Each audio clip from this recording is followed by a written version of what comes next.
And a very good morning to you. It is Thursday morning, the 19th of May, the year 2022. And this is your friend, Angus Buchan, with a thought for the day. If we go straight to the Psalms, Psalm 25 and verse 11. For your name's sake, O Lord, pardon my iniquity, for it is great. And then we go to the book of Romans, chapter 5 and verse 20. But where sin abounded, grace abounded much more. You know, one of the hardest things for a sinner to do is to forgive himself. When all we really need to do is to go to the Lord and say, sorry, Lord, because he says, my grace is sufficient for you. I looked up the Oxford Dictionary to find out the literal meaning of the word grace. And this is what it says: the free and unearned favor of God, or undeserved loving kindness. Another one is unmerited favor.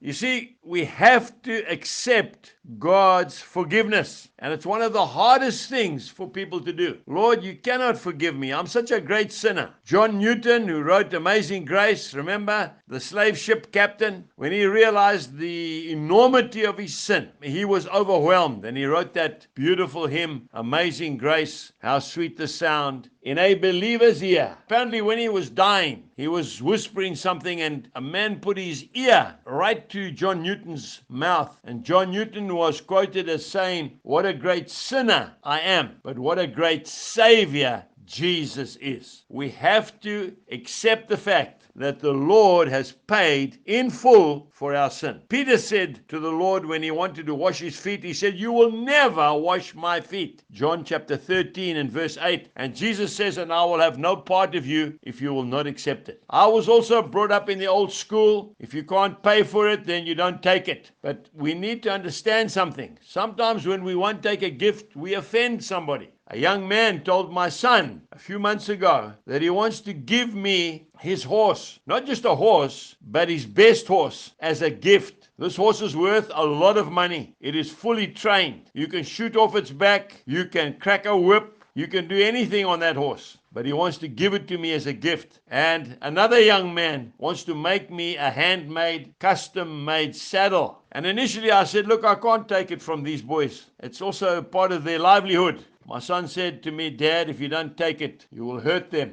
And so reluctantly and graciously, I have accepted this gift, which has touched me a lot. Now, Jesus paid a tremendous price for you. All you have to do is to say, Lord, thank you for dying for me on a cross. Jesus bless you and have a wonderful day. Goodbye.